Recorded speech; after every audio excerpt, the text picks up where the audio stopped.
Hello, everyone. Welcome to week 4.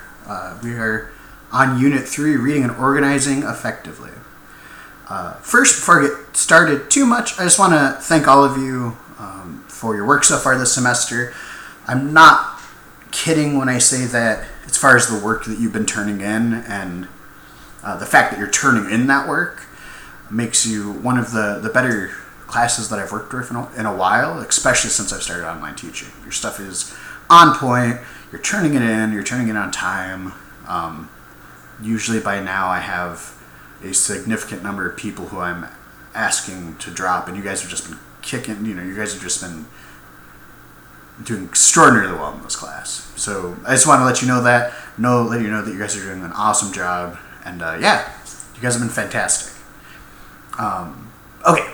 So this week is week 4. It is probably the most work-intensive week of the semester. Usually we have a discussion forum, which is fairly low stakes, and then we have the major assignment. This week we have 2 major assignments and no discussion forum. So what that's going to mean is that you really kind of have to stay on top of it. Luckily, the summary of an academic article isn't too much work. It's still an assignment that needs to be taken seriously, but it's also something that you have to just read it and kind of break down that process. The lit review is going to be a different kind of beast. It is going to be basically at least 3 pages, 900 words, which is roughly 3 pages.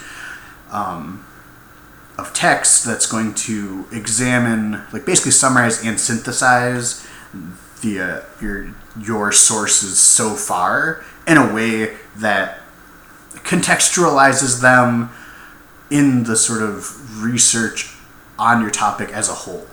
So you're not just trying to tell me what's going on in the research right now.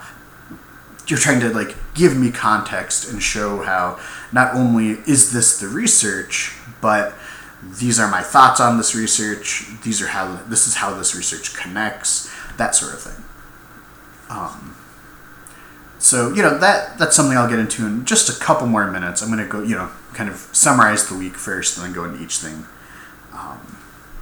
Separately, I'm going to give you some tips on how to sort of read a scholarly article a little bit more easily. I talked about this a little bit, I think, last week. But I want to reiterate some points. Now I'm going to talk about the assignments as a whole and sort of how you can go into that in a way that will make your life a little easier. Okay, so this week we're reading chapter 2. I know it probably seems strange because we've read all sorts of other chapters, but we're reading chapter 2 in the book, pages 9 to 22. This is going to be talking about reading sources and summarizing.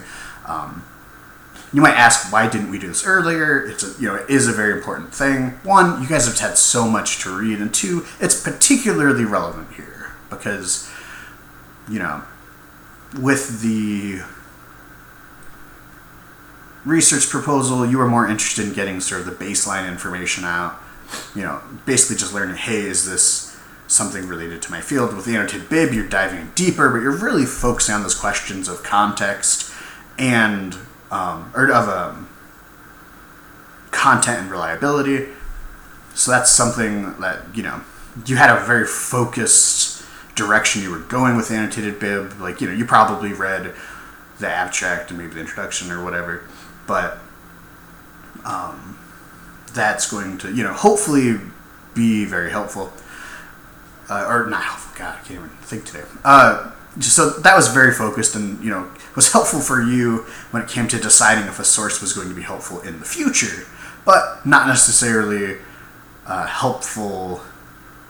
Well, it was helpful just in general, but with the summary of the article, this is you going on a deep dive into this article using deep reading and critical reading strategies and really pulling out not just the basic conclusions and the basic introduction, but talking about, what's going on more in depth when it comes to the numbers and the methodology and stuff. You're still trying to make sense of this article in a way that a non-expert can understand, This is still a work of translation from you to your audience, but it's really more in depth. And then from there, the last half of the week on Sunday, or at the end of the week, I should say, you'll be doing a lit review, which is like I said, it's about it's a very different monster. I'll kind of get to that. You have a lot of extra resources this week. I would tell you to use them, especially right now. You have critical reading and making sense of scholarly articles. That's going to be a very, it's another sort of, not even quite an infographic, but another like sort of image that's going to give you a number of really good strategies on how to like tackle a scholarly article. That's through the library's research guide, which is pretty helpful. Hopefully, it is good research sources. Hopefully, you found it helpful. The second thing is going to be getting the most from your sources. Again, that's going to be helping you kind of delve in. That's basically just a document, but it's just giving you more tips and ways to kind of get into your into the reading, how to get the most from it, your sources in general, not just like the specific one in the summary. The UNC Guide to Writing Lit Reviews. It's University of North Carolina at Chapel Hill. They have a lot of excellent resources for writing. It's one of the, if you take sort of like Al Purdue, if you take English courses at most universities, it's one that'll often pop up as a website from a university that has great information. It goes over what a literature review is, how you can do it, how it's different. The assignment does that too to some extent, but it's a very good resource if you want more clarifications and more tips. It's not a very long article, so really try to tackle it. You'll find that you will have a better lit review if you read it, just straight up. And then the last resource that I would absolutely suggest you check out are the literature review examples, because most of you, I would almost say that I would be surprised if any of you have written a lit review before. Looking at those examples and using them as a model for your own lit review is going to put you at a really high advantage when it comes to tackling this project.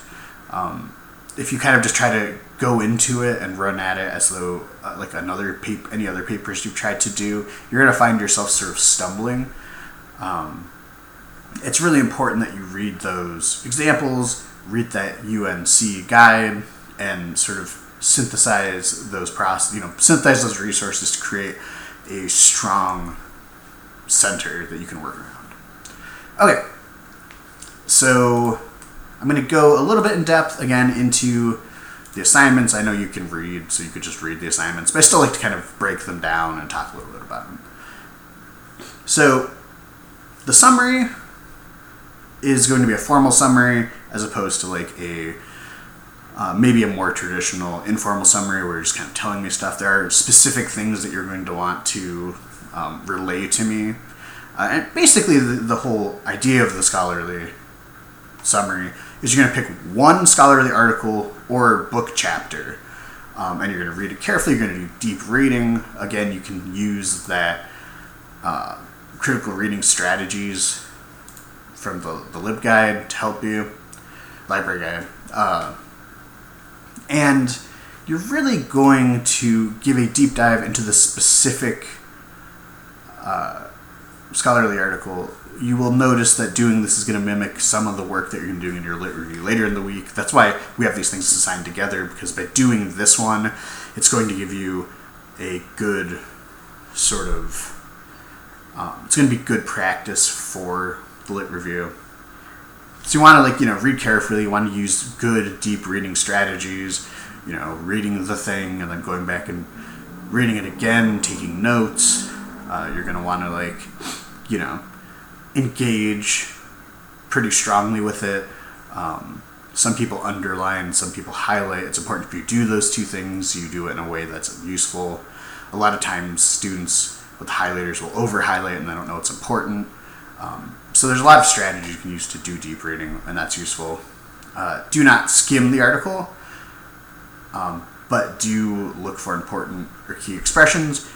This is something that people struggle with when it comes to these kinds of papers, is there is a way that you can minimize the amount of work and reading that you do, but it is not the traditional way of skimming that you're used to. So when you're skimming a paper, you're just kind of trying to get through it as quick as possible. You're just not necessarily in speed reading, but you're kind of reading like maybe the first couple sentences, or you're reading like the introduction sentences to the paragraphs to get the major ideas.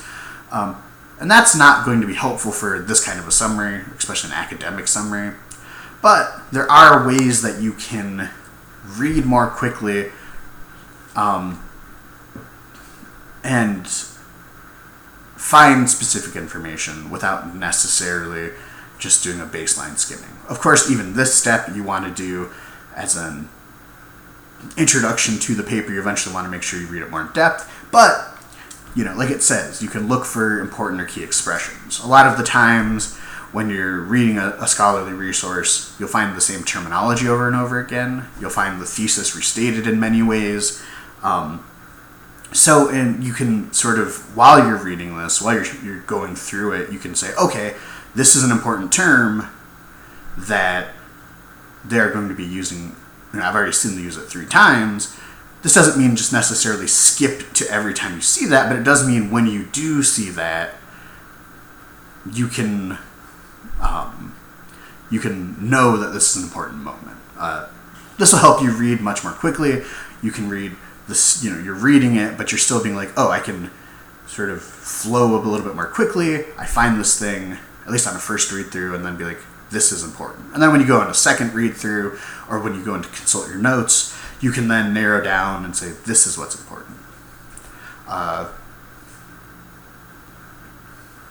One other thing, there's other useful stuff to think about, like this is the third point, is think about how it's organized, how they're using stuff. A lot of times, especially at this level in our research, we don't exactly understand why organization is used in its own way.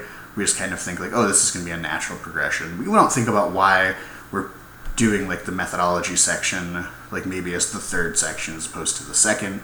We have the introduction, which is going to give us all the thesis and all the background info, and then a lot of times there will be like a section that like lays out how and why they gathered information in the way that they did, and then there'll be the section that actually goes through the numbers and has like the graphs and has the analysis of these numbers. Sometimes those are even three separate sections where they'll have how they did the methodology, they'll have the numbers and what those numbers mean plainly, and then they'll have the analysis. Either way, by understanding how these organizations work, you're going to be able to have a deeper understanding of the research and writing process as a whole, but you'll also be able to read it more effectively. And I'll get to that right now.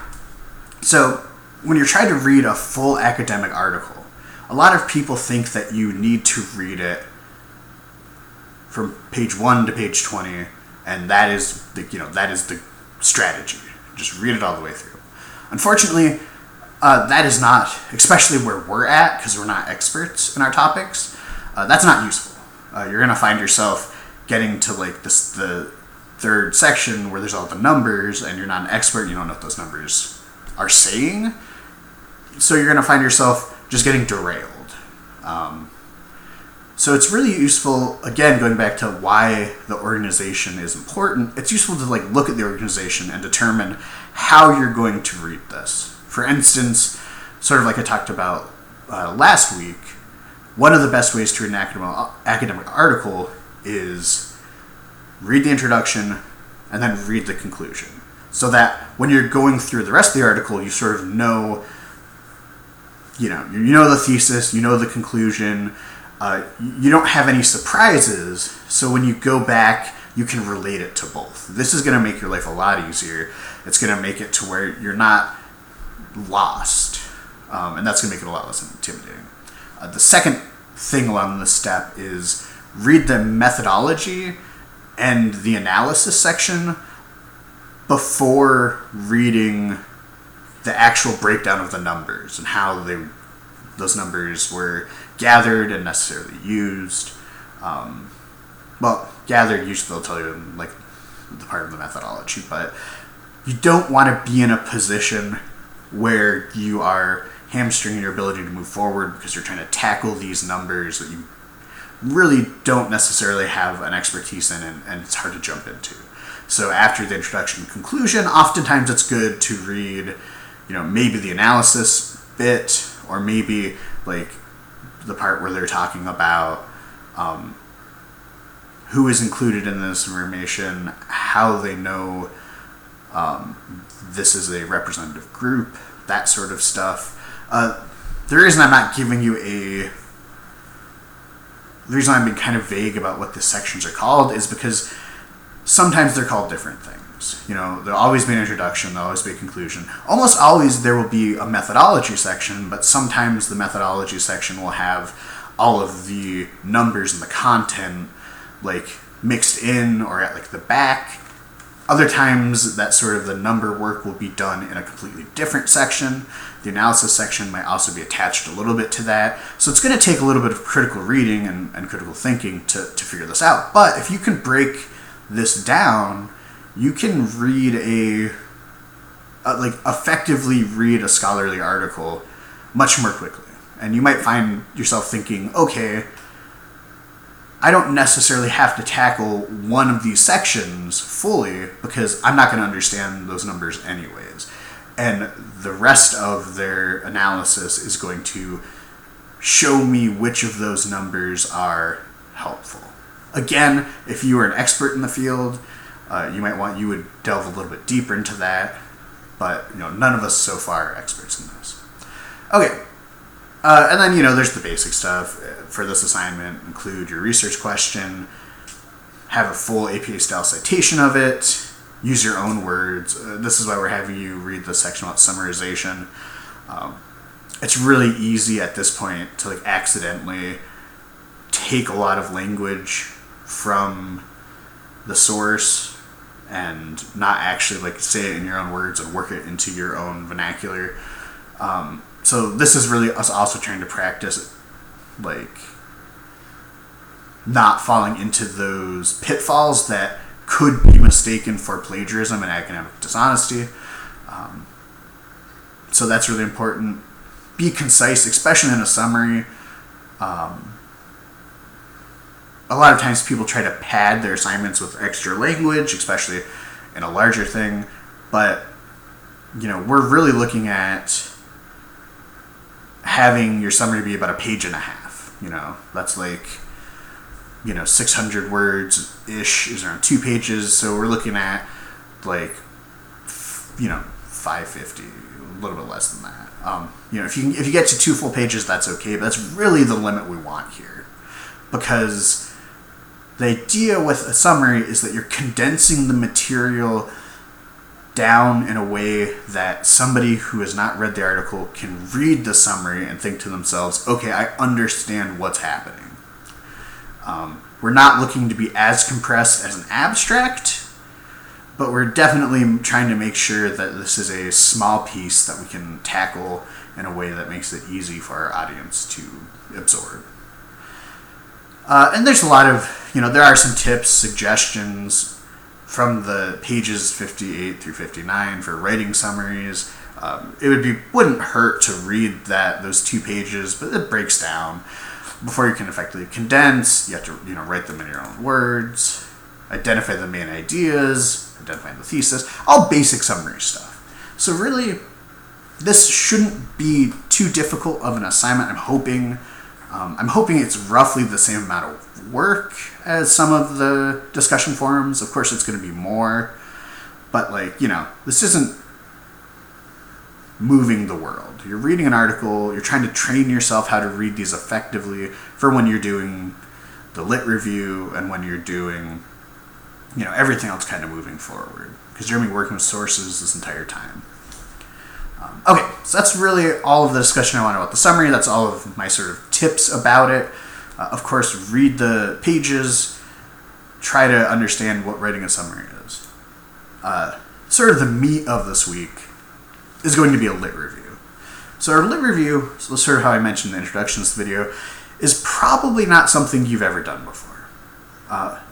Maybe, especially for those of you who are taking this class later. Some people take this class as like a junior or senior, and at this point you might have already taken your capstone or some of your like higher level courses in your subject, and maybe you've written a lit review. But this course is really meant to be like a freshman sophomore course, and for a lot of you, you've probably never written a lit review. And I'm not saying that to disparage people who are juniors and seniors who are taking this class, because, you know, stuff happens. It's completely possible that it just never fit your schedule, or you didn't want to take it because it sounded like a boring class. And before the remodel, this is the first semester of the new content, it was a more, I don't want to say difficult because that implies that we've dumbed it down, but it was a lot less coherent. So like, you know, there's a lot of reasons why you might have delayed. So I'm not like disparaging you for taking this later. But anyways, there's a good chance that you've never done a lit review, or a review of literature. And it's easy to think of it as a summary. In fact, you know, in the description, in the purple colored text, summaries are, you know, it's telling you that you're going to be summarizing, but you're also going to be synthesizing. Not only are you going to be telling me about the research that you've discovered, but you're going to be, in your own words, through your organization, through your connections, you're going to be telling us something important about the shape of your research. You're not just going to be trying to tell me like, oh, this is what I've learned. You're going to be telling me like, this is what I've learned, and this is why it's important. This is why all of the resources that I'm using are connected to each other, and why I think that they are valuable as a collection. It's really easy to get into that space where you're just trying to be like, okay, this is what I've learned, the end. And you really have to go that second step. So, you know, what is a lit review? Read that UNC thing. That's going to be really helpful. Read those examples. But like I said, a lit review is basically a summarization and a synthesization of the information that you're presenting as a way to tell people what the state of the research is. Ultimately, the idea behind a lit review is to tell people why your sources are important, why this research is important, and how these sources might be useful to them. Even if you're not framing your lit review in that way, by the end of it, if somebody's like, oh man, I really want to learn more about the subject, they should be able to know why, know the significance, and also know that why your sources are good places to start. But it's also a tool for you to sort of relearn or reframe what you've learned, and also to give yourself a pretty solid tool to refer back to while you're writing your outline and writing your paper in general. You're going to see, okay, these are the connections I've already made. How can I exploit those for my final project or my outline or whatever? Okay. So, really,